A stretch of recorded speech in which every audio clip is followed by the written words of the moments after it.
નમસ્કાર, આપ જોઈ રહ્યા છો સંદેશ ન્યૂઝ. આજનો એજન્ડા સાથે હું છું અંકિત. ફાઇનલ રાઉન્ડ, ફાઇનલ રિપોર્ટ પર આજે અમારી ખાસ ચર્ચા છે.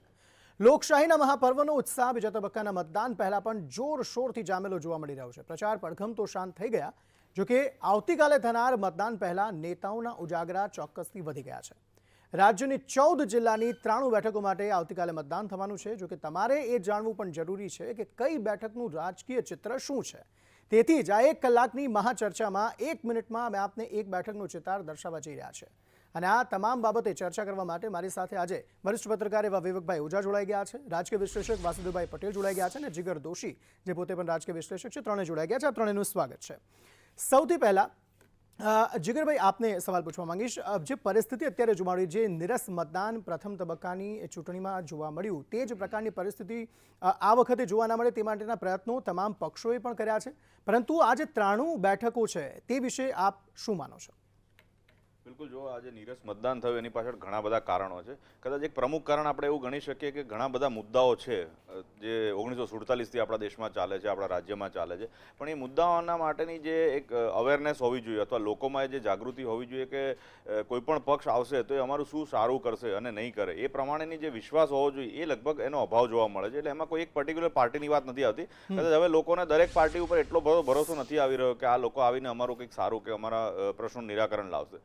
રહી વાત સેકન્ડ ફેઝની, આવતીકાલની જે 93 સીટ ઉપરનું મતદાન થવાનું છે, એટલે મારા ખ્યાલથી હું દરેકની અપીલ એ ચોક્કસ કરું છું તો કે મેક્સિમમ મતદાન કરો. તમને જે નેતા, જે પાર્ટી, જે અપક્ષમાં હોય, જે ગમતા હોય એને મતદાન કરો. ના ગમે તો એટલીસ્ટ નોટા પણ કરો. એટલે એનાથી એક સંદેશ પણ જાય પોલિટિકલ પાર્ટીઝને કે આ વ્યક્તિ અમારા ઉમેદવારો છે જેને તમે મૂક્યા છે અમને પસંદ નથી આવ્યા, પણ સાવ ઘરે ના બેસે. જીગરભાઈ, વાવ બેઠક વિશે આપનું શું માનવું છે? ગેનીબેન ઠાકોર કોંગ્રેસના જે નેતા છે તે ધારાસભ્ય છે અને આ વખતે તેમને ટિકિટ અપાઈ છે.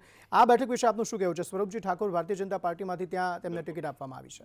બિલકુલ. વાવ બેઠક હંમેશા જેને કહે ને ઠાકોર સમાજને એક પ્રભુત્વવાળી બેઠક રહી છે અને ગેનીબેન ઠાકોરનું હંમેશા વર્ચસ્વ ગયા વખતના ઇલેક્શનમાં પણ આપણે જોયું હતું. સાવ અજાણ્યો ચહેરો હતો, તે છતાં એ એકદમ વિનિંગ પોઝિશનમાં આવીને ધારાસભ્ય બનવામાં સક્સેસફુલ રહે. મારા ખ્યાલથી આ વખતે ઉત્તર ગુજરાતની આખી ઓવરઓલ દ્રષ્ટિકોણની વાત કરીને જો વાવની પણ વાત કરીએ તો ચોક્કસ મારા ખ્યાલથી કોંગ્રેસનું પલ્લું હાલના તબક્કે ચોક્કસ ભારે દેખાય છે અને એમનું જે સંગઠન છે એ પણ એમને મદદ કરી રહ્યું છે. બિલકુલ. હવે વાત થરાદ બેઠકની કરીએ તો વિવેકભાઈ, આપને હું પૂછવા માંગીશ, થરાદ બેઠક વિશે આપનું શું માનવું છે? ભાજપના પરબતભાઈ પટેલનો ત્યાં 2017માં વિજય થયો હતો. ત્યારબાદની અત્યારની પરિસ્થિતિ જો જોઈએ તો થરાદ બેઠક આપને કેવી લાગી રહી છે અને ત્યાં કોનું પલડું ભારે લાગી રહ્યું છે આપને? થરાદ બેઠક બેઝિકલી ચૌધરી કોમ્યુનિટી બેઝ આખી બેઠક છે અને ઉત્તર ગુજરાતમાં સૌથી વધુ ચૌધરી સમાજના ક્યાંય મતદારો હોય તો થરાદમાં છે. થરાદનું નેચર બીજેપી તરફના વલણવાળું રહ્યું છે અને નોર્થ ગુજરાતની અંદર ને બેઝિકલી બનાસકાંઠામાં આ એક જ માત્ર બેઠક એવી છે કે જ્યાં ડીસાને બાદ કરતા એક જ માત્ર બેઠક એવી છે જે ભાજપનું ત્યાં વર્ષોથી પ્રભુત્વ રહ્યું છે. પણ બાય ઇલેક્શનની અંદર ભાજપના આંતરિક ડખાના કારણે ગુલાબસિંહ રાજપૂત ત્યાં જીતી ગયા હતા અને આ વખતે શંકર ચૌધરીને ત્યાંથી વાવના બદલે થરાદથી તક મળી છે. એટલે દેખીતું છે કે ત્યાં આગળ ભાજપને કોઈ મોટું ચેલેન્જ મળી રહી હોય એવું લાગતું નથી. બિલકુલ. વાસુદેવભાઈ, વડગામ બેઠકની વાત કરીએ તો વડગામ બેઠકમાં જે દલિત સમાજનો ચહેરો બનીને ઉભર્યા હતા 2017માં જિગ્નેશ મેવાણી, ત્યાંના ધારાસભ્ય છે, તે પહેલા અપક્ષમાં લડ્યા હતા, ત્યારબાદ કોંગ્રેસમાં જોડાઈ ગયા. તે બેઠક વિશે આપનું શું માનવું છે આ વખતે? હવે એટલે વડગામ બેઠકમાં જિગ્નેશભાઈએ જે પ્રમાણે 5 વર્ષ સુધી કામ કર્યું છે, મતદાતાઓની સાથે રહ્યા છે અને સૌથી વધારે જિગ્નેશભાઈની કાસ્ટના મતદાતાઓ પણ, એટલે એનું સમીકરણ પણ એ જ દિશામાં મળે છે. એટલે આ બેઠક એમના માટે મને સેફ દેખાય છે. બિલકુલ. આગળ વાત કરીએ ડીસા બેઠકની, તો ડીસા બેઠક પર પણ અલગ અલગ જે મુદ્દાઓ છે તે હાવી રહ્યા છે. જીગરભાઈ, તો ડીસા બેઠક વિશે આપનું શું માનવું છે? કારણ કે આ વખતની વિધાનસભાની ચૂંટણીમાં કાંટેકી ટક્કર ચોક્કસપણે જોવા મળશે, કારણ કે ઘણા બધા મુદ્દાઓ છે. ભારતીય જનતા પાર્ટીએ પણ પ્રચાર એટલો કર્યો છે, કોંગ્રેસે પણ આ વખતે પૂરજોશમાં પ્રચાર કર્યો છે. આ બેઠક વિશે આપનું શું માનવું છે? ડીસામાં આમ જોવા જઈએ ને તો ડીસામાં બીજેપીમાંથી પ્રવીણભાઈ માળી છે અને કોંગ્રેસમાંથી સંજય રબારી છે અને આપમાંથી ડૉક્ટર રમેશ પટેલ છે. આમાં હું આને કાંટાની ટક્કરની જેમ થોડો જોઈ રહ્યો છું. એનું કારણ છે કે ડૉક્ટર રમેશ પટેલ જે આપમાંથી ઊભા છે ને, એમનો પણ ત્યાં આગળ ઘણું બધું પ્રભુત્વ છે અને પ્રભુત્વના લીધે જી, એ પ્રભુત્વના લીધે મારા ખ્યાલથી એક વસ્તુ એ ચોક્કસ જોવા મળે છે કે કદાચ થોડા ઘણા વોટ લઈ જવામાં સક્સેસફુલ ચોક્કસ રહેશે અને એના લીધે કાંટાની ટક્કર કોંગ્રેસ બીજેપીની અંદર 100% જોવા મળી શકે છે. રહી વાત કોંગ્રેસના સંગઠનની, તો કોંગ્રેસનું સંગઠન ઉત્તર ગુજરાતમાં હંમેશા અગ્રેસર રહ્યું છે, આપણે દરેક ચૂંટણી સમયે જોયું છે. એટલે ભાજપને પણ વધારે મારા ખ્યાલથી મહેનત કરવી પડશે, એ મને ચોક્કસ દેખાય છે. આમ આદમી પાર્ટી કઈ બાજુ વોટ કાપશે એ બહુ જ અગત્યનું જોવાનું ફેક્ટર રહેશે.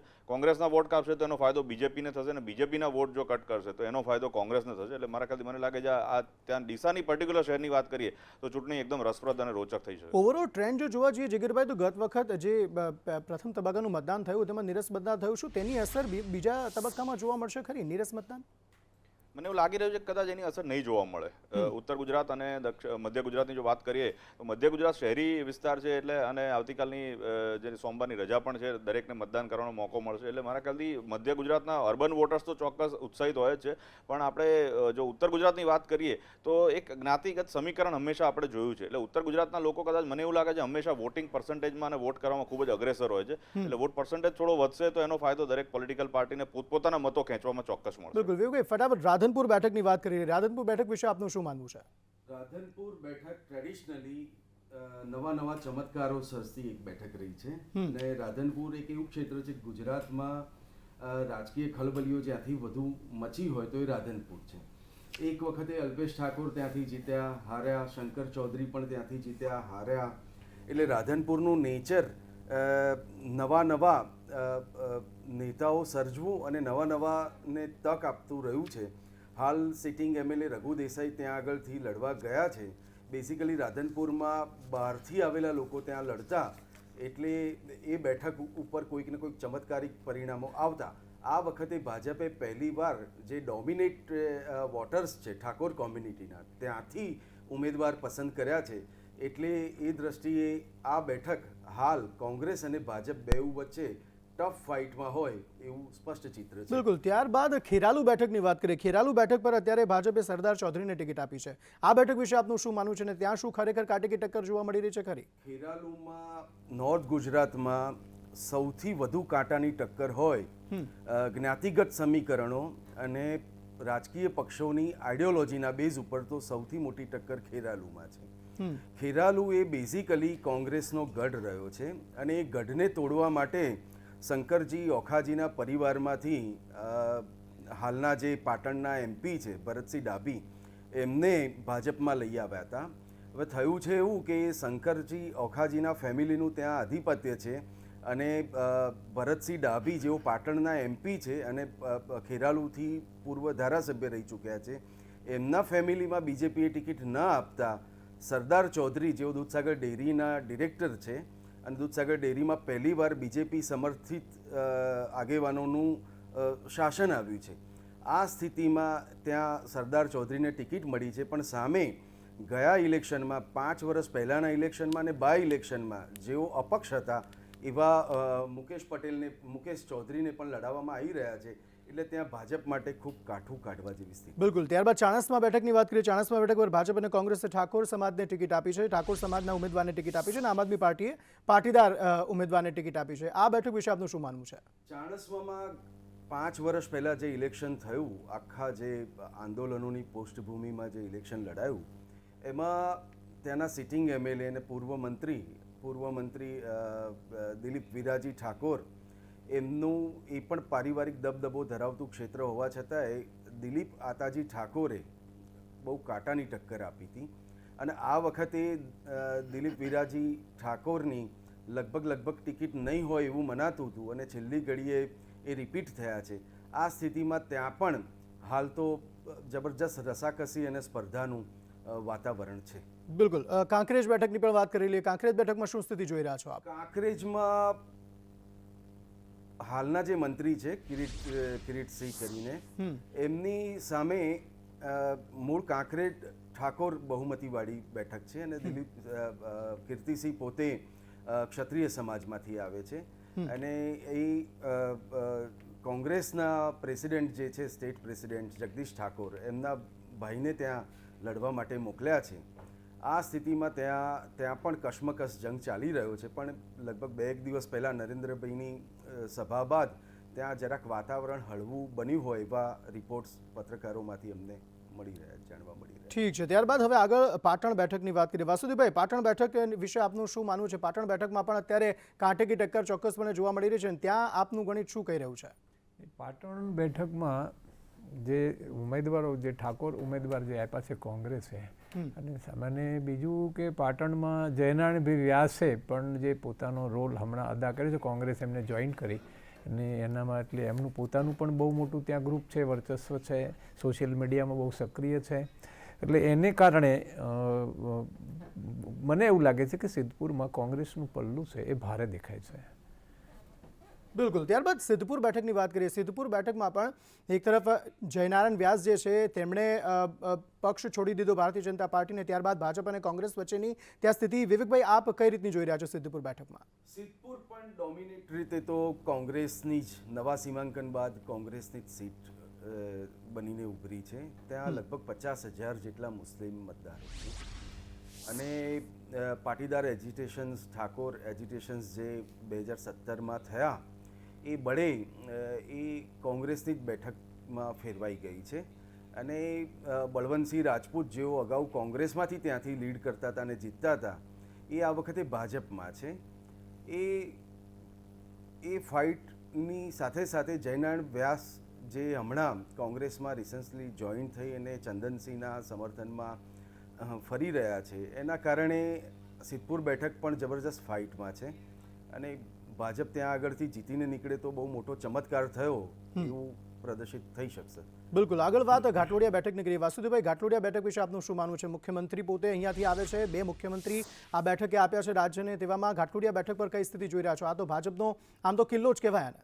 એટલે ઘાટલોડિયા તો બહુ ભાજપની દ્રષ્ટિએ બહુ સમૃદ્ધ સીટ છે અને પાટીદારોની જ મોટી ડોમિનન્સી છે અને મુખ્યમંત્રીનો ચહેરો ભૂપેન્દ્રભાઈ પાટીદાર તરીકે ત્યાંથી ચૂંટાઈ પણ આવ્યા છે અને આ વખતે નિસંદેહ એ લગભગ ચૂંટાઈ જ જશે એવું દેખાઈ રહ્યું છે. કારણ કે આ શું, બિલકુલ. હવે આગળ વટવા બેઠકની વાત કરીએ તો વટવા બેઠક પર અત્યારે પ્રદીપસિંહ જાડેજા જે છે તે ધારાસભ્ય છે અને તેવામાં આ વખતે ત્યાંની સ્થિતિ આપ કઈ રીતે જોઈ રહ્યા છો?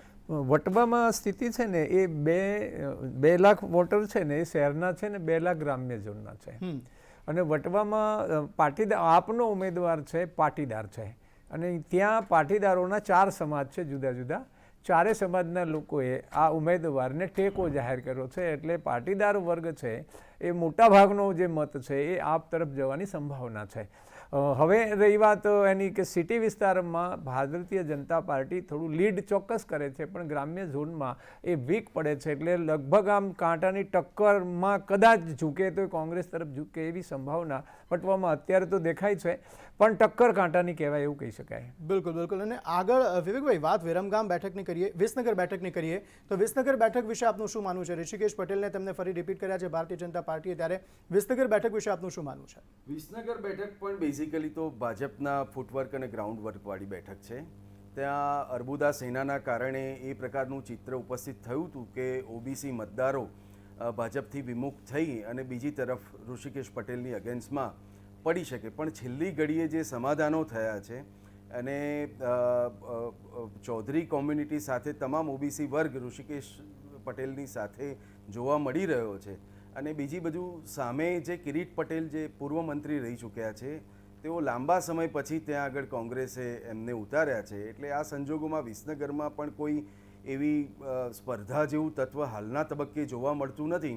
આ ભાજપ માટે સેફ સીટ છે. અને શું આ જ વાત આપ મહેસાણા બેઠક માટે પણ કરશો? કારણ કે મહેસાણા બેઠક પણ અજય ભારતીય જનતા પાર્ટી માટે અજય બેઠક ગણાય છે. આ વખતે મુકેશ પટેલને ભારતીય જનતા પાર્ટીએ ત્યાંથી ઉમેદવારી કરવાનો મોકો આપ્યો છે. મહેસાણામાં પહેલી વખત એવું બન્યું છે. મહેસાણા જિલ્લો એ પાટીદારોના અલગ અલગ સમાજો, પાટીદારોમાં પણ અલગ અલગ સમાજ છે, 84, 12, 18, 42 આ પ્રકારોની સમાજોની ગૂંથણી ધરાવતો જે જિલ્લો છે એનું સેન્ટર પોઈન્ટ મહેસાણા છે. પહેલીવાર એવું થયું છે કે મહેસાણાની 25 મહેસાણા નંબરની સીટ ઉપર કોંગ્રેસે પણ 84 સમાજમાંથી પાટીદાર કેન્ડિડેટ પસંદ કર્યો છે અને ભાજપે પણ એ જ સમાજમાંથી કેન્ડિડેટ પસંદ કર્યો છે. પણ ત્યાં આગળ બેઝિકલી નેચર એવું રહ્યું છે બીજેપીની તરફેણનું, ભાજપની તરફેણનું એટલે ખાસ કંઈ વાંધો આવશે નહીં, પણ હાલ કાંટાની ટક્કર એ બેઠક ઉપર પણ જોવા મળી રહી છે. બિલકુલ જીગરભાઈ, ઓવરઓલ જો વાત કરીએ તો કોંગ્રેસ અને ભારતીય જનતા પાર્ટી વચ્ચે તો ટક્કર છેલ્લા ઘણા વર્ષોથી આપણે જોઈએ છે. આમ આદમી પાર્ટી ફેક્ટર જે છે તે આ વખતે કેટલું કારગર નીવડી શકે છે, કે શું તે ફેક્ટર કોઈ તકલીફ આપશે ખરું ભારતીય જનતા પાર્ટીને કે કોંગ્રેસને આ વખતે? ત્યાં સુધી સૌરાષ્ટ્ર અને સુરતના ઝોનની વાત હતી એ વખતના ફર્સ્ટ ફેઝના ઇલેક્શનની, તો ત્યાં આગળ એમનો પ્રચાર પ્રસાર ખૂબ જ હતો. તમે શરૂઆતથી જો માર્ક કર્યું, ઉત્તર ગુજરાતમાં આઈ થિંક લગભગ 3 મહિના પહેલાં મનીષ સિસોદિયા આવ્યા હતા અને બીજા એમના 1-2 મંત્રીઓએ લગભગ 7 દિવસ રહીને આખા ઉત્તર ગુજરાતને કવર કરીને યાત્રાઓ કરી હતી. આ લગભગ 3 મહિના પહેલાંની વાત છે. એ પછી હાલના તબક્કે જોઈએ તો છેલ્લા જે અમુક 4-5 દિવસો હતા એમાં એમના જે સ્ટાર પ્રચારકો ગણી શકાય, ચાહે અલ્પેશભાઈ હોય કે યુવરાજસિંહ જાડેજા હોય, એ બધા હોય કે ઈસુદાનભાઈ કે ગોપાલભાઈ હોય, એ લોકોએ ઘણી બધી સભા અને પ્રચારનો પ્રયત્ન કર્યો છે. પણ ત્યાં જે પ્રોબ્લેમ એ કદાચ મને એવું લાગે છે, આ એક એઝમ્પશન હોઈ શકે કે એમના જે ઉમેદવાર જે એમણે ઊભા કર્યા છે, કદાચ એમની જે લોકપ્રિયતા હોય અથવા જેને કહેવાય ને એક મોટા ચહેરાના અભાવની જે વાત છે એના લીધે કદાચ એ એટલું બધું ઇમ્પેક્ટ મને નથી લાગતું કે ઉત્તર ગુજરાતમાં પાડી શકે. અને જ્યાં સુધી મધ્ય ગુજરાતની વાત છે ત્યાં સુધી સ્વાભાવિક છે કે બીજેપીનો ગઢ છે એટલે લગભગ મતદાન એ તરફી થતું હોય છે અને લોકો કદાચ બદલાવની એટલી બધી ઈચ્છા નથી રાખતા. એટલે ક્યાંક વોટિંગ પર્સન્ટેજમાં એ 100% ઉલટફેર નાનો મોટો કરી શકે છે, પણ ઓવરઓલ પિક્ચર કદાચ એમને જે મને એવું લાગી રહ્યું છે પર્સનલી કે એ એમને જે સફળતા કદાચ સૌરાષ્ટ્ર અને સુરત બાજુ મળશે એ જ વસ્તુ એ ઉત્તર ગુજરાત બાજુ લગભગ નહીં દોરાવી શકે. ફટાફટ ચર્ચાને આગળ વધારીએ. તમામ મહાનુભાવો મારી સાથે જોડાયેલા છે અને આગળ વાત કરવી છે ઈડર બેઠકની. ઈડરિયો ગઢ આ બેઠકને ગણવામાં આવે છે. રમણલાલ વોરાને આ વખતે ભારતીય જનતા પાર્ટીએ અહીંયાથી ટિકિટ આપી છે. વિવેકભાઈ, શું માનવું છે આ બેઠક વિશે તમારું? જો ઈડરમાં રમણલાલ વોરા હારીને પાછા આવ્યા છે. દસાડાથી પરાજિત થઈને પરત આવેલા, પોતાની મૂળ જમીન ઉપર પરત આવેલા ઉમેદવાર છે. એટલે રમણલાલ વોરાને એ સિમ્પથીના, લાગણીના એ મત ત્યાં આગળ મળી શકે એવી પૂરી શક્યતાઓ છે. પણ અત્યારે ઈડરિયો ગઢ જે પ્રમાણે તોડ્યો, ખાણ ખનીજ વિભાગ અને ત્યાંના માઇનિંગ્સના જે માફિયાઓ છે એમણે જે આખા ઈડરિયા ગઢને નેસ્તો નાબૂદ કર્યો અને એના કારણે ત્યાંની સ્થાનિક જે રસ્તાઓ, કુદરતી વહેડાઓ, એનું જે ત્યાં આગળ નુકસાન થયું છે એના કારણે ત્યાંની સ્થાનિક પ્રજામાં જબરજસ્ત રોષ છે. આ અનુસૂચિત જાતિ માટેની રિઝર્વ સીટ છે. ઈડર એક અનુસૂચિત જાતિ માટેની SC રિઝર્વ સીટ છે. ત્યાં પહેલીવાર એવું બની રહ્યું છે કે રમણભાઈની સામે લોકલ કેન્ડિડેટ છે, એટલે થોડી ટફ ફાઇટ છે, પણ ભાજપ આ સીટ જીતી જશે. બિલકુલ. ત્યારબાદ ખેડબ્રહ્મા બેઠકની વાત કરીએ તો અશ્વિન કોટવાલને ભારતીય જનતા પાર્ટી તરફથી ટિકિટ મળી છે. આ બેઠક વિશે આપનું શું માનવું છે? કારણ કે કોંગ્રેસનો અજય ગઢ આ બેઠક જે છે તેને માનવામાં આવે છે. અશ્વિન કોટવાલના કિસ્સામાં થયું છે એવું કે બેઝિકલી ખેડબ્રહ્મા પણ એક કોંગ્રેસનો મજબૂત જનાધાર ધરાવતી અનુસૂચિત જનજાતિ રિઝર્વ સીટ છે. SC આદિવાસી રિઝર્વ સીટ છે અને અશ્વિન કોટવાલ ત્યાંથી 25,000, 32,000, એક વખતે 48,000ની લીડ સાથે જીતેલા કેન્ડિડેટ છે. 3 ટર્મથી ચૂંટાયેલા કેન્ડિડેટ છે. આ વખતે તેઓ છેલ્લી ઘડીએ ચૂંટણીના 3 મહિના પહેલાં ભાજપમાં ભળ્યા છે, પરંતુ ભાજપમાં રમીલાબેન બારા જે હાલ ત્યાંથી રાજ્યસભાના સાંસદ છે એમનું જૂથ એમને મદદ નથી કરી રહ્યું, એટલે એમના માટે ખૂબ ટફ ફાઇટ આ બની રહી છે. બિલકુલ. જીગરભાઈ, અરવલ્લી સાબરકાંઠાની ઓવરઓલ જો વાત કરીએ તો ત્યાં પરિસ્થિતિ આપને કેવી લાગી રહી છે અને ત્યાં શું ખરેખર ટફ કોમ્પિટિશન આ બંને પક્ષ વચ્ચે આપ જોઈ રહ્યા છો ખરા? બિલકુલ ટફ કોમ્પિટિશન. જો આપણે ભિલોડાની વાત કરીએ અરવલ્લી જિલ્લામાં, તો SP સીટ છે ને, આઈ થિંક PC બરંડા છે ભાજપથી, રાજુ પારથી છે કોંગ્રેસથી અને રૂપસિંહ ભગોડા. મોડાસામાં પણ એ જ રીતે ત્રિપાંખ્યો જંગ છે. પણ બાયડની જો એક વાત કરીએ ને, ખાસ કરીને જે ઉડીને આંખે વળગે, જેમાં 3 પાર્ટીઓના જે ઉમેદવારો છે એ સિવાય એક ધવલસિંહ ઝાલા છે જે પહેલાં ભાજપમાં હતા અને પછી હવે આજે અપક્ષ તરીકે એમણે ઉમેદવારી કરી છે. ખૂબ મોટી સભાઓ કરી રહ્યા છે, ખૂબ મોટી રેલી કાઢી રહ્યા છે. એટલે મારા ખ્યાલથી એ બહુ મોટો ભાગ ભજવશે એ ફેક્ટર. એમાં કદાચ બીજેપીના વોટ કટ કરવામાં એ ફેક્ટર વધારે ભાગ ભજવશે એક સહાનુભૂતિની લહેર તરીકે. કારણ કે ત્યાંના એમના જેને કહેવાય ને કનેક્શન્સ હોય કે એમને જે સિમ્પથી વેવ હોય એ વધારે અસર કરશે. એટલે મને એવું લાગે છે કે ત્યાં બહુ કાંટાની ટક્કર રહેશે. બાકીના જે 2 ક્ષેત્રો છે એની અંદર મને એવું લાગે છે કે એ કદાચ કોંગ્રેસના ફાળે જવાની શક્યતાઓ છે. તો એ તમામ વિગતો જે તમારે જાણવી જરૂરી છે જ્યારે તમે આવતીકાલે મતદાન કરવા જઈ રહ્યા છો, ત્યારે મતદાન દરમિયાન તમારે તમામ બાબતો જાણવી જરૂરી છે કે આ બેઠકનું ગણિત આખરે શું છે, કોની વચ્ચે સીધી ટક્કર છે ને તમારે કોને મત આપવાનો છે. હવે વાત નિકોલ બેઠકની કરવી છે તો નિકોલ બેઠક પર ભારતીય જનતા પાર્ટીએ રાજ્યના મંત્રી જગદીશ વિશ્વકર્માને ઉમેદવારી કરવા માટે મોકો આપ્યો છે. વાસુદેવભાઈ, શું કહેવું છે આ બેઠક વિશે આપનું? એટલે જે ત્રિપાંખીયો જંગ જે છે એમાં ત્રિપાંખીયો જંગ એટલા માટે છે કે આપે જે ઉમેદવાર મૂક્યો છે સૌરાષ્ટ્રનો ભાઈ છે અશોક ગજેરા કરીને છે, એટલે પાટીદારોની પ્રભુત્વવાળી આ જે નવા સીમાંકનમાં આ સીટ છે પાટીદારોના પ્રભુત્વવાળી સીટ છે અને બે ચૂંટણીઓમાં આપણે નજર કરી આમ જોઈએ તો આપણને ધ્યાનમાં આવે છે કે લીડ એકદમ અડધી એટલે ખૂબ ઘટી ગઈ એવી સ્થિતિમાં આવી છે અને પાટીદાર ફેક્ટર જો એની સામે અગેન્સ્ટમાં જો ચાલે અને પાટીદારો જો સ્વીકારે, કારણ કે પાટીદારોમાં પણ 3-4 જે ગ્રુપ હોય છે, જેમ બટવામાં મેં કહ્યું હતું એ પ્રમાણે, એમાંના જો પાટીદારો સામાન્ય રીતે જો એકત્ર આવી જાય તો આ સીટમાં ખરા અર્થમાં કાંટાની ટક્કર થઈ શકે એવી સ્થિતિ થઈ શકે એવું લાગે છે. બિલકુલ. હવે વાત નરોડા બેઠકની કરીએ. આ પણ શહેરી વિસ્તારની બેઠક છે, અમદાવાદના શહેરી વિસ્તારની, ને ત્યાં ભાજપે અહીંયાથી ડૉક્ટર પાયલ કુકરાણીને ઉમેદવારી કરવાનો મોકો આપ્યો છે. આ બેઠક વિશે આપનું શું માનવું છે ને શું કહી રહ્યું છે રાજકીય ગણિત આ બેઠકનું? હા, એટલે નરોડામાં શું છે કે ભારતીય જનતા પાર્ટીની આપણે ગણીએ તો પરંપરાગત જે 6 બેઠકો ગણાય છે એમાંની નરોડા એક બેઠક છે. આ વખતે બંને એક જ સમાજનાને ટિકિટ આપી છે, તો પણ ભારતીય જનતા પાર્ટીની ભૂતકાળની જે લીડ વગેરે જોતા અને ત્યાંની સ્થિતિ જોતા નરોડાની સીટ છે એનું પલ્લું છે એ ભાજપ તરફ નમેલું છે એવું દેખાય છે. શું આ એ વાત પર આપ એ વિશ્વાસ કરો છો કે જે શહેરી વિસ્તાર છે તે ભારતીય જનતા પાર્ટીને જે વરેલો છે અને જે ગ્રામીણ વિસ્તાર છે તે કોંગ્રેસને વરેલો છે? એટલા માટે કહું છું કારણ કે જમાલપુર બેઠકની જે આપણે અત્યારે વાત કરવા જઈ રહ્યા છીએ, જમાલપુર બેઠક વિશે નો રિપોર્ટ આપને મારે પૂછવો છે. એ ભાજપનો ગઢ ગણાતી હતી. ગત વખતે કોંગ્રેસ પાસે ગઈને આ વખતે પણ પૂરજોશમાં પ્રચાર આ બેઠક માટે પણ કરાયો છે અને ભૂષણ ભટ્ટને ભારતીય જનતા પાર્ટી એ ઉમેદવારી કરવાનો મોકો આપ્યો છે. એટલે આ જે સીટ છે ખાડિયા જમાલપુર જે સીટ છે એમાં મહત્વનો રોલ જે છે એ જે અપક્ષ જે ઉમેદવાર ઊભો છે ત્યાં એ આ વખતે એ જે જ્ઞાતિ છે બંનેની, કોંગ્રેસના ઉમેદવારની અને અપક્ષના ઉમેદવારની, બંનેની જ્ઞાતિ એક છે. એટલે જે મત કપાય છે કોંગ્રેસ તરફી, જે માઇનોરિટીના મત જે કપાય છે એમાં આ વખતે ઘટાડો થવાની સંભાવના દેખાય છે. એટલે જો એ મત ઘટે છે તો ખાડિયા જમાલપુર છે એનું પલ્લું પેલી બાજુ ઝૂકે છે. એટલે હવે એ બંને એક જ્ઞાતિના હોવાને કારણે એનું મતદાન જે છે એ મતદાનમાં આ વખતે બદલ થવાની સંભાવના દેખાય છે મને. એટલે હા, અને બીજું એવું છે આ વખતે કે જે પ્રમાણે ઓવેસીનું જે ફેક્ટર છે એ ગત ચૂંટણીમાં, સ્થાનિક સ્વરાજની ચૂંટણીઓમાં જે એને પોતાનું જે વ્યાપ્ત જે વધાર્યો હતો અને જે પ્રમાણે મુસ્લિમો એના કહેવામાં આવીને મત કરતા હતા, આ વખતે અનુભવ થોડો જુદો આવે છે. હોટલમાં બેસીને પાછા પણ જવું પડ્યું છે, સભા નથી કરી શક્યા એવી સ્થિતિ પણ આ એની બની છે. એટલે આ બંને જે ફેક્ટર છે એ આમ કોંગ્રેસની તરફેણમાં જઈ રહ્યા છે અને આમે ત્યાં લીડ વગેરે છે એ તો બહુ ઓછા માર્જિનવાળી આ સીટો છે, આ સીટ છે, એને કારણે મને એવું લાગે છે કે આ કદાચ કોંગ્રેસ તરફ ઢળે. ત્યારબાદ દરિયાપુર બેઠકની વાત કરીએ તો ત્યાં કયા પ્રકારની સ્થિતિ આપ જોઈ રહ્યા છો? કારણ કે ગ્યાસુદ્દીન શેખને ત્યાં કોંગ્રેસે રિપીટ કર્યા છે અને કોંગ્રેસનું એક તરફથી 2 ટર્મથી ત્યાં દબદબો જોવા મળી રહ્યો છે. દરિયાપુરમાં પણ જે આમાં પણ અપક્ષ જે ઉમેદવાર જે છે જે હસનલાલા, શાયદ હું નામ ના ભૂલતો હોય તો, એ જે છે એનું જ્યાં જે ફેક્ટર છે એ ફેક્ટર થોડું મંદ પડ્યું છે એવું લાગે છે. અને ત્યાં નીરવ બક્ષી જે પ્રમુખ છે એના, એ જ ત્યાં એનું પોતાનું વર્ચસ્વ છે. હવે જો એ સક્રિયતાથી ત્યાં ચાલે તો ત્યાં કોંગ્રેસને સારો એવો ફાયદો એ કરાવી શકે એવી સ્થિતિમાં છે. એટલે એનો દબદબો જે છે એ કદાચ એના ઓલાથી, એટલે આ જોતોમાં લાગે છે ફેક્ટર, પણ મને એવું લાગે છે કે એનું જે કોંગ્રેસ પ્રમુખ, શહેર પ્રમુખ છે કદાચ એ, અને એનું જે કામ છે ત્યાં અત્યારે કદાચ પોઝિટિવલી હશે એવી સંભાવનાઓ દેખાય છે. એટલે આખી જે સીટ છે દરિયાપુરવાળી સીટમાં પોઝિટિવ પાસું થોડું ડેવલપ થયું છે.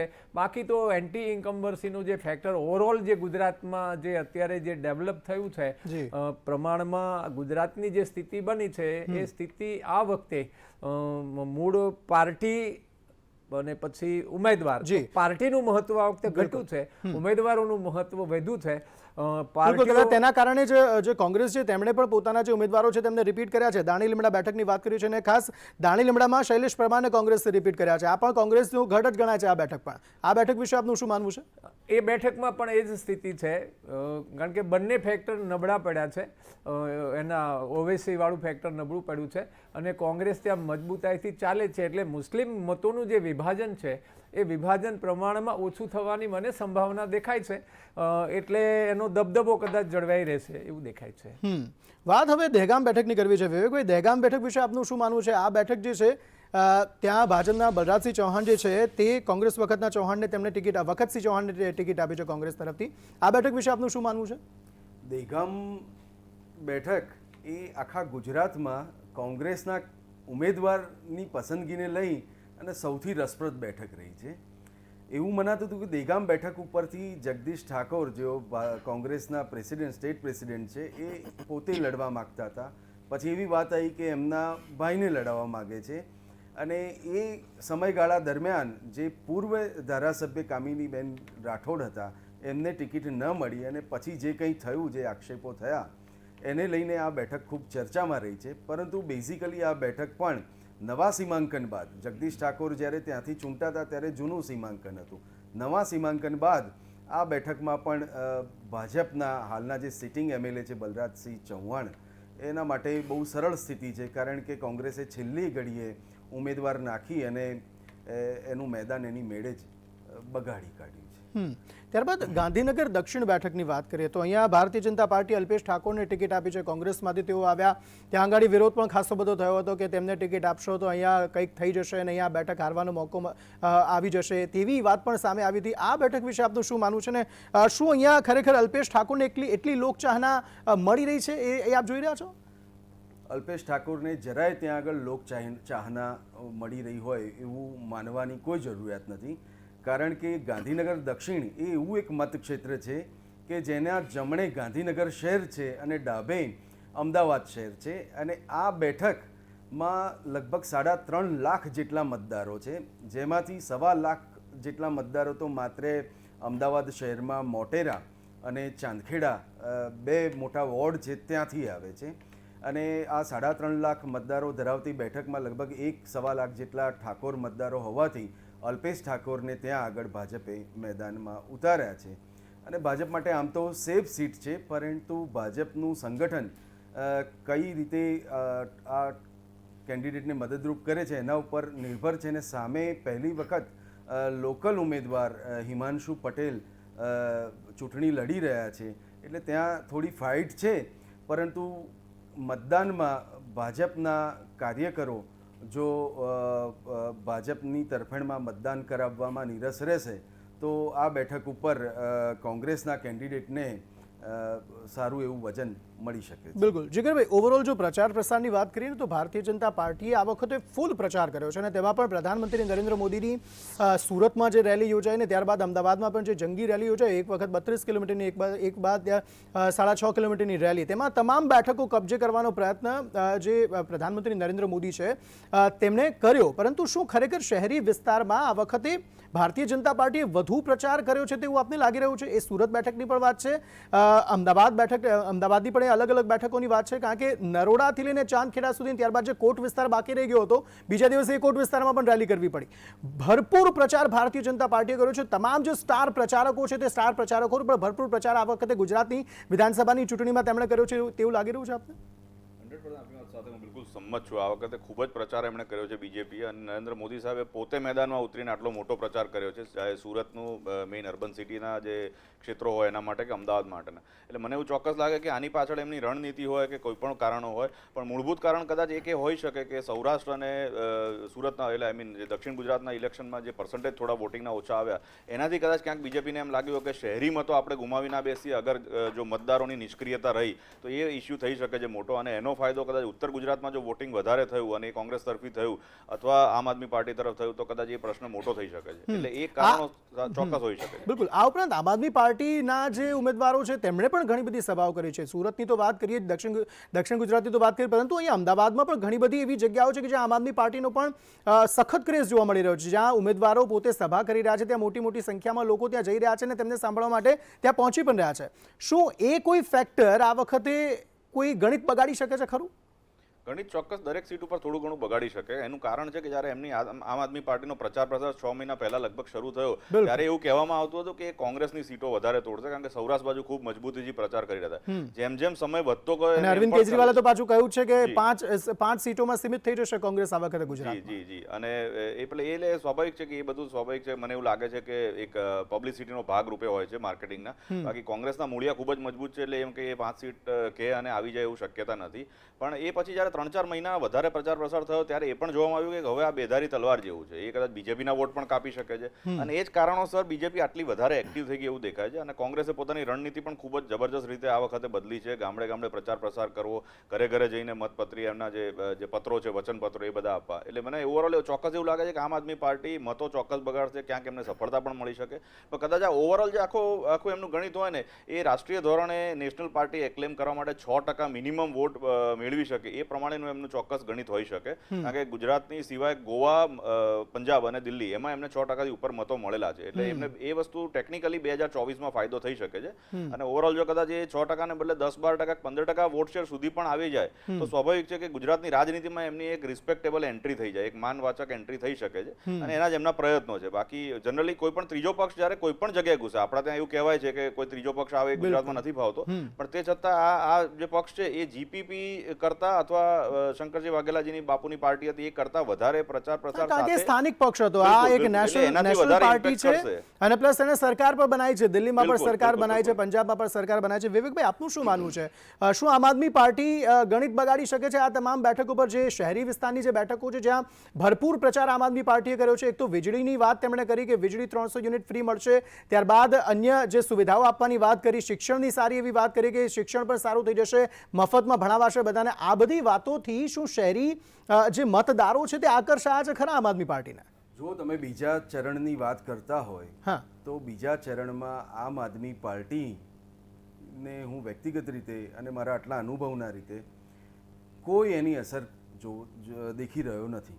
કારણ કે એણે જે કેમ્પેન ઉપાડ્યું એ કેમ્પેન બેઝિકલી સુરત અને સૌરાષ્ટ્ર બે આ બીજા ચરણના જે ક્ષેત્રો છે, અમદાવાદ, નોર્થ ગુજરાત અને સેન્ટ્રલ ગુજરાતમાં, ત્યાં આગળ આમ આદમી પાર્ટી પાસે કોઈ મોટો ફેસ નથી. આમ આદમી પાર્ટી પોતાની વાત મૂકી શકે એવા એના મેજર કેમ્પેન બી નથી. એને રોડ શો કર્યા હોય, કેમ્પેન સભાઓ નાની નાની અમદાવાદ શહેરમાં અહીં વટવા, નિકોલમાં કરી, બરાબર છે, પણ એ બધું આપણને વિઝ્યુલાઇઝ થાય છે, પણ એની કેડર નથી. આ એવું ક્ષેત્ર છે નોર્થ ગુજરાત અને સેન્ટ્રલ ગુજરાત, ઠીક છે, જે માધવસિંહ અને કોંગ્રેસનું, બીજેપીનું મૂળિયા ત્યાં મજબૂત છે. બિલકુલ. બેઝિકલી તો આ બે મુખ્ય પાર્ટીઓ વચ્ચેની જ અહીંયા આગળ. ઠીક છે, ચલો આપણે નેક્સ્ટ બેઠક પર આગળ વધીએ. વિરમગામ બેઠકની વાત કરીએ. હાર્દિક પટેલ એ પાટીદાર ચહેરો જે ઘણો જ ફેમસ થયો હતો ગત વર્ષોમાં, કોંગ્રેસમાં જોડાઈ ગયો, ત્યારબાદ ભારતીય જનતા પાર્ટીમાં આવી ગયો અને ત્યાં વિરમગામ બેઠક પરથી ભારતીય જનતા પાર્ટીએ તેમને ઉમેદવારી કરવાનો મોકો આપ્યો છે. આ બેઠક વિશે આપનું શું માનવું છે? કારણ કે હાર્દિક પટેલના નામની જાહેરાત થતાની સાથે જે સ્થાનિક નેતાઓ છે તેમનામાં અસંતોષ જોવા મળ્યો હતો અને એવા બેનરો પણ લાગી ગયા હતા કે કોઈ પણ ચાલશે પરંતુ હાર્દિક પટેલ તો નથી જ જોઈતો. નહીં, એ વિરોધ થયો, પણ બેઝિકલી એ ભાજપમાંથી ઉમેદવાર તરીકે એમની જાહેરાત થઈ. પણ હું વિરમગામ બેઠકની જરાક અદ્ભુત વાત તમને કહું. વિરમગામ બેઠકની ગૂંથણી એટલે નવા સીમાંકન પછી આ બેઠક ઓબીસી વર્સિસ પાટીદાર કોમ્યુનિટી ના સમીકરણો સેટ કરતી રહી છે. અહીં આગળ 72,000 જેટલા ઠાકોર મતદારો અને પાટીદાર મતદારો લગભગ 45,000 આજુબાજુ છે. અને હાલના જે સિટિંગ એમએલએ છે લાખાભાઈ ભરવાડ, એ હાર્દિકે આપેલા ઉમેદવાર હતા. 2017માં હાર્દિકે આપેલા ઉમેદવાર હતા. એ લાખાભાઈ માત્ર 6,548 મતે જીતેલા છે. એટલે કહેવાનું એ છે કે આ વખતે લાખાભાઈ ઉપરાંત સૌથી વધુ મતદારો જે બેઠક ઉપર છે એ કુંવરજીભાઈ ઠાકોર આમ આદમી પાર્ટીમાંથી લડી રહ્યા છે. એટલે ત્રિપાંખીયો જંગ છે અને આ સ્થિતિની અંદર આ બેઠક ઉપર કંઈ પણ ચમત્કાર થઈ શકે એવી. બિલકુલ, કોઈ પણ ચમત્કાર આ બેઠક પર થઈ શકે છે. ત્યારબાદ આંકલાવ બેઠકની વાત કરીએ છીએ. વાસુદેવભાઈ, આંકલાવ બેઠકની જો વાત કરીએ તો આંકલાવ જે છે તે કોંગ્રેસનો અભેદ કિલ્લો ગણાય છે. એક પણ વખત ભારતીય જનતા પાર્ટીનો કોઈ પણ ઉમેદવાર અહીંયા જીત્યો નથી, તમામ ઉમેદવાર કોંગ્રેસના જીત્યા છે. તે પ્રકારનો અભેદ કિલ્લો છે. આ બેઠક વિશે આપનો રિપોર્ટ શું કહે છે? એટલે આંકલાવ બેઠકમાં વાત આપણી સાચી છે કે અમિતભાઈ ત્યાં જીતેલા છે અને અમિતભાઈનું ત્યાં વર્ચસ્વ પણ ખૂબ છે અને ફરી અમિતભાઈને ત્યાં ઉમેદવાર બનાવ્યા છે. અને એ હમણાં જે છે મતદારો અમિતભાઈની જ્ઞાતિના જે સમીકરણો છે એ તરફ જ મળે છે. એટલે એનો દબદબો એનું એ ચાલુ રહેશે, એમાં કંઈ ફેરફાર થાય એવું દેખાતું નથી. બિલકુલ. અને ત્યારબાદ નડિયાદ બેઠકની વાત કરીએ. નડિયાદ બેઠક એક તરફ ભારતીય જનતા પાર્ટીનો ગઢ ગણાય છે કારણ કે પંકજ દેસાઈ 5 ટર્મથી અહીંયા જીતતા આવ્યા છે અને તેવામાં આ બેઠક વિશે આપનો રિપોર્ટ શું કહે છે? આ વખતે એવું છે કે પંકજભાઈ સામે એક ધ્રુવકુમારને ઉમેદવાર બનાવ્યા છે કોંગ્રેસે. હા. સંપન્ન માણસ છે અને ત્યાં પણ એક 27 ગામ સમાજ છે. એ સમાજમાંથી એ આવે છે અને એ ગામોમાં પાટીદારો છે એ પ્રભુભાવશાળી છે, એટલે પાટીદારો એના તરફેણમાં ધ્રુવલકુમારના તરફેણમાં મતદાન કરાવી શકે એવી સંભાવનાઓ વધી છે. બીજી સંભાવના એ થઈ છે કે ત્યાં એક વિડીયો વાયરલ થયો છે જેમાં પંકજભાઈ છે એ કોઈ જે માઇનોરિટી મતદાતાઓ માટે કંઈ બોલેલા છે અને એની ઉપર જબરજસ્ત મોટી અસરો અત્યારે ઊભી થઈ છે. એટલે એ જે એમને જે મળતા હતા ત્યાંના માઇનોરિટી મતો, એમાં આ વખતે મોટું ગાબડું પડવાની સંભાવના છે. એટલે આ બે ફેક્ટર જો બહુ અસરકારક થાય, પરિણામ આમ છે એની લીડ પણ સારી છે દર વખતની, પણ એટલી લીડને પહોંચી શકે એવા પણ આ ફેક્ટર કહી શકાય. એટલે આ લીડ એની સેફ સીટને બદલે ટક્કરવાળી સીટમાં કન્વર્ટ થઈ હોય એવા સમાચાર. ચર્ચાને આગળ વધારીએ અને વાત હવે શહેરા બેઠકની કરવી છે. તો શહેરા બેઠક પર ભારતીય જનતા પાર્ટીએ જેઠા ભરવાડને ઉમેદવાર તરીકે મોકો આપ્યો છે. વાસુદેવભાઈ, શું કહેવું છે આ બેઠક વિશે આપને? ભારતીય જનતા પાર્ટી જે દબંગાઈ નેતાઓને જે ટિકિટો આપે છે અમુકને, જ્યાં વિન કરી શકે એવા ઉમેદવારો, જીતી શકે એવા ઉમેદવારો, એમાંની આ એક બેઠક છે. જેઠાભાઈની ત્યાં દબંગાઈ છે, બધાને ખબર છે. પણ થયું છે આ વખતે એવું કે એમના જ સાથે કામ કરવાવાળા, એમની સાથે તૈયાર થયેલા જે પગી છે, ખેતુભાઈ પગી, અને આ બંને એક જ સમાજના છે. એટલે સમાજ છે ખેતુભાઈ સાથે થઈ ગયો છે. એટલે એના શહેરા બેઠકમાં દબંગાઈ ચાલુ પણ થઈ ગઈ. મારી પાસે એક ફોટો પણ આવ્યો છે કે એક મતદાન મથકનું નામ છે, એમાં રૂપિયાનું એક બંડલ છે, એની અમાઉન્ટ છે, મતદાતાના નંબર લખેલા છે, બધું ચાલુ થઈ ગયું છે ત્યાં. એટલે એમની દબંગાઈ ઉપર ઘણો બધો આધાર જશે. પણ સ્વાભાવિક રીતે ભાઈ ખેતુભાઈ છે એને બાકીના લોકોનો જે રીતે સહકાર સપોર્ટ છે એ પ્રમાણે. બિલકુલ. ગોધરા બેઠકની વાત કરી લઈએ ફટાફટ. તો ગોધરા બેઠક પર મૂળ આમ તો કોંગ્રેસના જ હતા, પરંતુ તેઓ ભાજપમાં આવી ગયા એટલે CK રાહુલજીને તેમને મેદાને ઉતાર્યા છે ભારતીય જનતા પાર્ટી. આ બેઠકનો રિપોર્ટ શું કહે છે? ગોધરા બેઠક આમે પહેલેથી જ બહુ જ નાના માર્જિનથી જીતાતી બેઠક રહી છે અને ગોધરા ઉપર જે મુસ્લિમ મતદારો છે, માઇનોરિટી મતદારો છે, એ ત્યાં પ્રભાવશાળી પણ છે અને સંખ્યા પણ મોટી છે. આ વખતે પણ ગોધરા સીટમાં જે ફેક્ટર, ઓવેસીનું જે ફેક્ટર છે એ પ્રમાણમાં ત્યાં એટલું બધું નથી ચાલી રહ્યું. એટલે કાંઈ પણ થઈ શકે એવી સ્થિતિ ગોધરા બેઠકની અત્યારે દેખાય છે. ઠીક છે. સાવલી બેઠકની વાત કરીએ. કેતન ઇનામદારની વાત કરીએ. અપક્ષમાંથી જીત્યા હતા અને ત્યારબાદ ભારતીય જનતા પાર્ટીમાં આવી ગયા. એક સમયે કોંગ્રેસ તો ગઢ કહેવાતી હતી. 8 વખત આ બેઠક પર કોંગ્રેસના જે ઉમેદવાર છે તે જીત્યા હતા. આ બેઠક વિશે આપનો રિપોર્ટ શું કહેશે? આ બેઠક પણ એ જ દબંગાઈવાળી જ વાત છે, કારણ કે આ એવી રીતે નહીં તો તમે બીજી રીતે, પણ ત્યાં અપક્ષ તરીકે જીતેલા વ્યક્તિને ભારતીય જનતા પાર્ટીએ લીધા અને ભારતીય જનતા પાર્ટીની મજબૂરી છે કે એમને ટિકિટ આપવી પડે એટલે ટિકિટ આપી છે. પણ ખરી રીતે એ વિધાનસભામાં એમના પોતાના કહી શકાય એવા મતોની સંખ્યા પણ બહુ મોટી છે. એટલે મને એવું લાગે છે કે અત્યારે એ તરફ પલ્લું રહેશે એવી સ્થિતિ લાગે છે. ઠીક છે. વડોદરાની બીજી એક બેઠક વાઘોડિયા બેઠકની વાત કરીએ તો વાઘોડિયા બેઠક વિશે આપનો રિપોર્ટ શું કહે છે? ત્યાં મધુ શ્રીવાસ્તવ જે છે બાહુબલી નેતા ગણવામાં આવે છે અને ત્યાં કોઈ પણ ઉમેદવાર હોય, વાત માત્ર મધુ શ્રીવાસ્તવની થાય છે તેવું મધુ શ્રીવાસ્તવ પોતે માને છે. મધુ શ્રીવાસ્તવ કહે છે કે અહીંયા કોઈ પણ ઉભો રહેશે, જીતીશ તો હું જ, એવું કહે છે મધુ શ્રીવાસ્તવ. એટલે એ જંગ થયો છે એમાં મિસ્ટર વાઘેલા પણ એક અપક્ષ ઊભા છે, એના પણ મતો છે, કારણ કે એક વખત એ વાઘેલાને હરાવીને થયેલા છે. એટલે કુલ મળીને જે જંગ એવો જામ્યો છે કે કોઈ આમ ક્લિયર કટ કહી ના શકે કે શું થશે. પણ ભારતીય જનતા પાર્ટીના મત છે એ મધુ શ્રીવાસ્તવ ખૂબ બગાડશે એવો એક સમાચાર આવી રહ્યો છે. પણ જંગ ચતુષ્કોણીયો છે ત્યાં અને પરિણામ કહેવું અથવા તો પલ્લું કોનું ભારે હલકું કહેવું મને લાગે છે કે એ ક્લિયર થવું બહુ અઘરું દેખાય છે ત્યાં. બિલકુલ. અને છેલ્લે માંજલપુર બેઠકની વાત કરી લઈએ. માંજલપુર બેઠક વિશે આપનો રિપોર્ટ શું કહે છે? નહીં તો અર્બન બેઠક છે અને યોગેશભાઈને જેમને રિપીટ કર્યા છે એ અર્થમાં જ થયા છે રિપીટ. કદાચ આમાં શું છે કે વડોદરા જ એક એવું શહેર છે, અર્બન એરિયા છે કે જ્યાં ભારતીય જનતા પાર્ટીના કાર્યકર્તા હોય એના ઉમેદવારોનો બહાર નીકળીને અથવા તો પછી મંદ ગતિએ ચાલીને અથવા તો એના છે એના ખોલવા નહીં કાર્યાલયો, પ્રચારમાં સાથે રહેવું નહીં, એવું કંઈ વગેરે વડોદરામાં છે નહીં. એટલે વડોદરાની અર્બન બેઠકો છે એમાંની એક આ બેઠક છે. એટલે મને એવું લાગે છે કે એ તો એને માટે સેફ છે. જીગરભાઈ, પ્રધાનમંત્રી નરેન્દ્ર મોદીને વિધાનસભાની દરેક બેઠકો પર પ્રચાર માટે જવું પડે, એ આ ભારતીય જનતા પાર્ટીનો પ્લસ પોઈન્ટ માનો છો કે માઇનસ પોઈન્ટ માનો છો? ભારતીય જનતા પાર્ટીના જો કોઈ પ્રવક્તા હોય તો એને પ્લસ પોઈન્ટ કહેશે, કોંગ્રેસના પ્રવક્તા હોય તો એને માઇનસ પોઈન્ટ કહેશે, આપના પ્રવક્તા એને માઇનસ પોઈન્ટ કહેશે. આ ત્રણેય પાર્ટીઓના અલગ અલગ સ્ટેન્ડ છે. આપણે એને ન્યુટ્રલ દ્રષ્ટિએ જોવા જઈએ તો 100% એવું માની શકાય કે એ વસ્તુ પ્લસ પોઈન્ટ ભાજપ માટે એટલા માટે છે કારણ કે એ ચહેરો એક જ છે, એમની પાસે જબરજસ્ત જે બ્રાન્ડ ઇમેજ છે. અને એમાં જો એમની ભાજપની નિષ્ફળતા જોવી હોય થોડી ઘણી તો એ પણ કહી શકાય કે છેલ્લા 20 વર્ષના કાર્યકાળમાં જે મોદીજીનો આખો યુગ શરૂ થયો એ વખતથી જોઈએ તો જે નીચેના જે નેતા હોવા જોઈએ, જે કદાચ ક્રાઉડ પુલર હોય અથવા માસ લીડર હોય, એવા નેતાઓનો પણ અભાવ છે. એના લીધે મોદી સાહેબને પોતે આટલું જબરદસ્ત હદે એમને અમિત શાહ સાહેબને ઉતરવું પડે છે. જો એવા માસ લીડર એમની પાસે 15, 20, 50 જેટલા હોય તો કદાચ મારા ખ્યાલથી મને નથી લાગતું કે એમને આટલી બધી મહેનત કરવાની જરૂર પડે. બિલકુલ. વિવેકભાઈ, આપનું શું માનવું છે આ મામલે? એટલે નરેન્દ્ર મોદીના કિસ્સામાં એવું છે કે ગુજરાતની પ્રજા એમની સાથે એક ઇમોશન્સથી જોડાયેલી છે અને એટલા માટે જ એ દરેક ઇલેક્શનમાં, કાં તો સામાન્ય ઇલેક્શન હોય તો સરકારી કાર્યક્રમો અને મેજર ઇલેક્શન હોય તો ખાસ આ પ્રકારના કેમ્પેન સાથે આવે છે. એટલે એ બેઝિક ગુજરાતના છે તો ગુજરાતમાં આવી અને કેમ્પેન કરે છે, એમાં હું કંઈ ખોટું માનતો નથી.